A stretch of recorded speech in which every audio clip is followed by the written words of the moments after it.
قناتي. يا رب تكونوا في اتم صحه وفي احسن حال. كل سنه وانتم طيبين يا حبايب قلبي. ربنا يا رب يجعلها سنه سعيده علينا ان شاء الله جميعا، ويا رب تكون احسن من السنه اللي قبلها واللي قبلها، وان شاء الله اللي ما حققش كل اللي كان بيتمناه السنه اللي فاتت باذن الله يحققوا السنه دي ان شاء الله في سنه 2022 ان شاء الله باذن الله. هعمل معاكم النهارده حاجه بقى نختم بيها السنه بتاعتنا ان شاء الله. هنعمل نوع من انواع البسكوتات حلوه قوي ولذيذ جدا جدا وبيعجبنا كلنا ان شاء الله، ويا رب ان شاء الله ينول على رضاكم واعجابكم.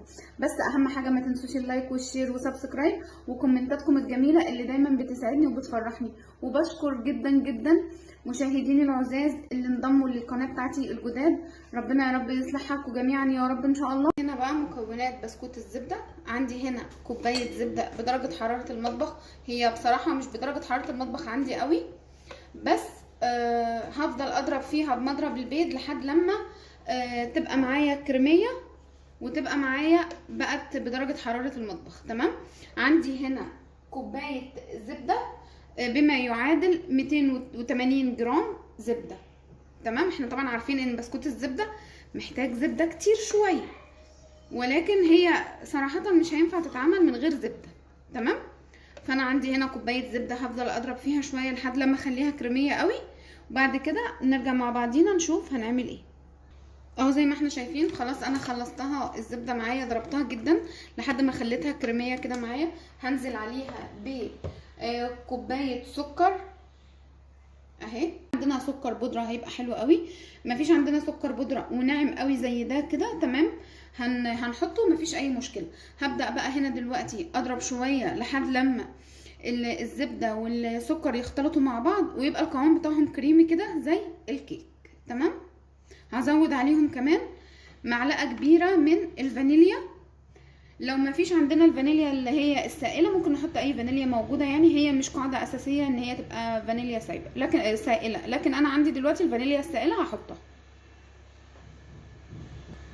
اهي كده معلقه كبيره من الفانيليا. تمام كده.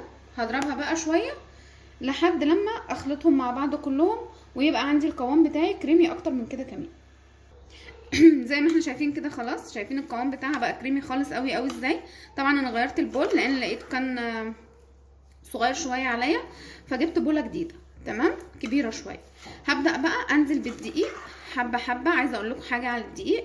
الدقيق طبعا احنا معانا هنا 360 جرام من الدقيق، يعني بما يعادل 3 كوبايات دقيق، ولكن الدقيق على حسب ما نشوف حجم المقدار بتاع العجينه اخد معانا قد ايه، لان طبعا كل دقيق بيختلف عن دقيقي ودقيقك ودقيق اي حد. تمام. فاحنا هنشوف كده مبدئيا هننزل الدقيق تدريجيا كده حبه حبه لحد لما نوصل للقوام اللي احنا عايزينه. مش هنحط الدقيق دفعه واحده. تمام. انا حطيت اهو شويه من الدقيق بعد ما نخلته. طبعا هحط عليه رشه ملح. طبعا زي ما احنا متفقين ان الحلويات بتاعتنا لما نحط عليها رشه الملح دي بتعلي من التست بتاعها قوي. رشه ملح بسيطه قوي. تمام. نقلب بقى كده، مش هنقلب بقى بمضرب البيض ولا حاجه، لا هنقلب بايدينا كده اهو. وممكن كمان استغنى دلوقتي عن المعلقه واقلب انا بايديا لحد ما اشوف انا وصلت القوام البسكوت اللي انا عايزاه ولا لا. انا هستغنى عن المعلقه بقى دلوقتي كده وابدا اشتغل بايديا عشان اشوف ملمس العجينه في ايدي. تمام. بس عايزه اقول لكم بجد بجد ان شاء الله البسكوت ده هيعجبكم جدا. كل ما هحس ان انا لسه العجينه محتاجه معايا دقيق هزود حبه بحبه. هي دي عجينه بسكوت الزبده اللي معانا ومفيش فيها اي حاجه خالص، وسهله وبسيطه جدا جدا جدا، ونقدر بقى ايه نشكلها على مزاجنا احنا. عايزه اقول لكم كمان اللي حابب يعمل مقدار اصغر من ده مثلا نص المقدار تمام مفيش مشكله يعمله كتجربه ليه اللي لسه ما جربش يعمل بسكوت الزبده لاول مره. تمام. يبقى احنا دايما نعود نفسنا كده ان شاء الله لما نيجي نبدا نعمل حاجه لسه اول مره هنعملها نعمل في مكونات بسيطه او في مقدار صغير، بحيث ان احنا ما نخربش الحاجه معانا كلها، وبحيث ان احنا ايه ان لا قدر الله يعني، وده كمان ان شاء الله مش هيحصل، اذا ما ظبطتش معانا قوي ما يبقاش المقدار كبير ونبقى ايه زعلنا ان احنا بوظناه. تمام. انا بقى هكمل معايا كده عجنها. طبعا هي مش هتتعجن، عارفين ان البسكوتات دي ما بتتعجنش زيها زي عجينه السابليه والحاجات دي، ما بنعجنهاش، بنلمها بس. تمام. زي ما احنا شايفين كده انا لسه ما خلصتش المقدار بتاع الدقيق، ولسه ما لمتش معايا اهي في ايديا، لسه ملزقه. هكمل باقي مقدار الدقيق اهو، بقيته كله بقى، لان باقي معايا حاجه بسيطه من ال3 كوبايات. خلي بالكم انا زي ما قلت لكم ممكن نحتاج اكتر من 3 كوبايات على حسب ما العجينه تنزل وتفك من ايدينا وما تكونش ملزقه. تمام. اهي يا حبايب قلبي زي ما انتم شايفين ما شاء الله العجينه معايا بقت تحفه جدا. شايفين ثابت خلاص من ايدي اهي، ما عادش في حاجه في ايديا خالص. هسيبها بقى كده ترتاح شويه. عايزه اقول لكم على حاجه، هسيبها ترتاح شويه في التلاجة. تمام. اهي هسيبها ترتاح شويه كده قيمه ربع ساعه في التلاجة، وبعد كده هجيبها احطها قدامكم على الكاونتر. بعد كده هنفردها وندخلها برضو مع بعضينا في التلاجة تاني، عشان طبعا العجينه دي كلها زبده، ولازم الزبده تمسك عشان ما تسحش مننا في الفرن وتبقى ايه شكلها مش ظريف. انا دلوقتي هغطيها ببلاستيك وهدخلها التلاجة شويه ربع ساعه كده، ونرجع مع بعضينا تاني نشكلها مع بعض او نفردها مع بعض، وبعدين نحطها في الفريزر او في التلاجة. هنا بقى العجينه انا طلعتها من الفريزر من التلاجة خلاص اهي. هنزلها بقى كده على الكاونتر او على الرخامه، على اي حاجه احنا بنشتغل عليها. بس احنا عايزه اقول لكم على حاجه، احنا هنفردها يا اما في كيس بلاستيك يا اما في ورقتين زبده زي ما انا هعمل كده. تمام. لان طبعا عارفين ان نوع البسكوت ده من الحاجات الحساسه جدا جدا، اللي مش هينفع نفردها كده على مفرش الخبز من غير ما يكون معانا ورقتين زبده عشان نفردها كويس وتبقى حلوه معانا. تمام. هنزل هنا العجينه اهو. لو هي هتبقى مثلا كبيره على ايدينا ممكن نقسمها 2 كده زي ما انتم شايفين اهو. عايزه اقول لكم العجينه ما شاء الله عليها بجد بجد خطيره اهو. تمام كده. وهحط الورقه الثانيه بتاعه الزبده اهي كده، ومعايا بقى النشابه بتاعتي، وابدا بقى ايه بالراحه كده اهو على العجينه، وهفردها بقى حلوه قوي كده اهو. طبعا بعد ما افردها زي ما قلت لكم لازم احطها في الفريزر او في التلاجة شويه. تمام. عشان طبعا هتبقى الزبده معانا سايحه، فاحنا مش عايزينها تبقى سايحه. او زي ما انتم شايفين كده حبايبي انا فردت العجينه كده زي ما قلت لكم. هشيلها بالورقتين كده زي ما هما كده اهو كده اهو.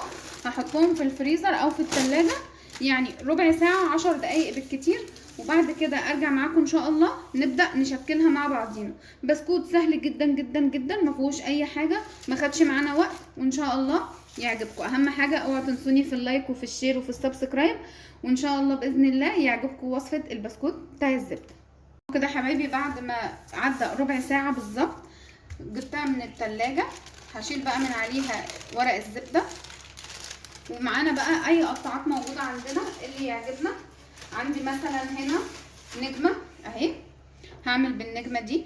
عايزه اقول لكم على حاجه، لما نيجي نقطع يا ريت بعد اذنكم ما نسيبش فراغات كتير، لان طبعا العجين اللي هيطلع ده هنضطر ان احنا نلمه ونشكله تاني من اول وجديد. فاحنا يستحسن ان احنا ايه ما نسيبش اي فراغات كده اهو، ونعمل كله كده جنب بعضه بحيث العجين اللي يطلع يبقى بسيط وايه ما يبقاش كتير معانا، ونبدا نشكل فيه من اول وجديد. تمام. ما شاء الله حلوه قوي. انا عندي نجمه اهو هعمل منها كام واحده كده. عندي كمان ورده، عندي كمان شكل دبدوب كده او عروسه للولاد علشان يبقوا مبسوطين بيها تعجبهم برضو. عندي كمان بتاعه البسكوت كنت عملت معاكم بيها قبل كده، بسكوت اللي هو بتاع المارشميلو لو تفتكروه. يعني اي قطعات عندنا، ممكن ما عندناش قطعات ممكن بالسكينه نقطعها مربعات مثلثات، ممكن اي حاجه يعني على حسب الذوق الشخصي بتاعنا احنا. تمام. انا كده هكتفي بالنجوم. هعمل معايا مثلا هنا ايه ورده اهي حلوه قوي برضو. شايفين او شايفين انا عملت قد ايه اشكال، والعجينه اللي هتطلع مش هتبقى كبيره. تمام. هشيلها بقى كده بالراحه خالص، مش هعجنها مش هعجن العجينة تاني، لا هلمها كده اهو. كل الزوايد دي هشيلها كده، وهشيل بقى الاشكال اللي انا قطعتها دي هحطها على ورق زبدة، او لو عندي حاجة سيليكون نحطها في الفريزر. بس قبل ما نحطها في الفريزر شوية لازم نحطها على سطح مستوي او على صينية. يعني ناخد المفرش كده بتاع الخبز مثلا اللي احنا عملنا عليه البسكوت وقطعناه، عشان نعرف بعد كده نشيله من عليها لما يبقى جمد شوية. تمام، اه زي ما شفتوا خلاص كده انا خلصت كده شكل العجينة ده مش هقدر اشتغل فيه دلوقتي الا لما لازم احطه في التلاجة شوية يبرد، يمسك شوية يعني الزبدة بتاعته، وبعد كده اقوم مشغلاه تاني. تمام، هحط ده هوت في التلاجة شوية ربع ساعة، وبعد كده اخبزه، ولما اخبزه ان شاء الله هقدمه لكم. احنا شايفين كده حبايبي خلاص انا هدخلها الفرن بقى دلوقتي ان شاء الله على درجة حرارة 175، يعني من 7 دقايق ل9 دقايق بالكتير قوي قوي قوي. اول ما اشوفها من تحت كده من الطروف بتاعتها بدأت تحمر هطلعها وهسيبها بره بقى شوية، مش هاجي ناحيتها خالص غير لما تبدأ تبرد، علشان تبدأ تنشف على الصينية او على ورقة الزبدة اللي انا حطاها دي. تمام، هطلعها من الفرن ان شاء الله واسيبها تهدى، وبعد كده نرجع مع بعضينا نشوف الجناش بتاع الشوكولاته اللي احنا هنزوقها بيه. لو مش حابين نعملها بجناش الشوكولاته ممكن بعد ما تطلع على طول نبدا بقى نقدمها، لكن انا ان شاء الله هعملها بجناش الشوكولاته. يا حبايب قلبي تكون وصفتنا النهارده خلصت. عايزه اقول لكم ما شاء الله طالع تحفه تحفه تحفه وخطير جدا جدا جدا. تعالوا بقى ايه لما نجرب كده واحده مع بعضينا ونشوفها، خطيره جدا جدا جدا.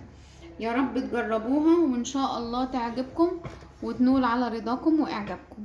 بس اهم حاجه ما تنسونيش بقى في اللايك وفي الشير وفي السبسكرايب. شوفوا ما شاء الله خطير جدا جدا تحفه. يا رب ان شاء الله تجربوه، وان شاء الله باذن الله هنقدم مع بعضينا وصفات جايه تانية كتير احلى واحلى واحلى، واللي جايه احلى ان شاء الله. باي باي.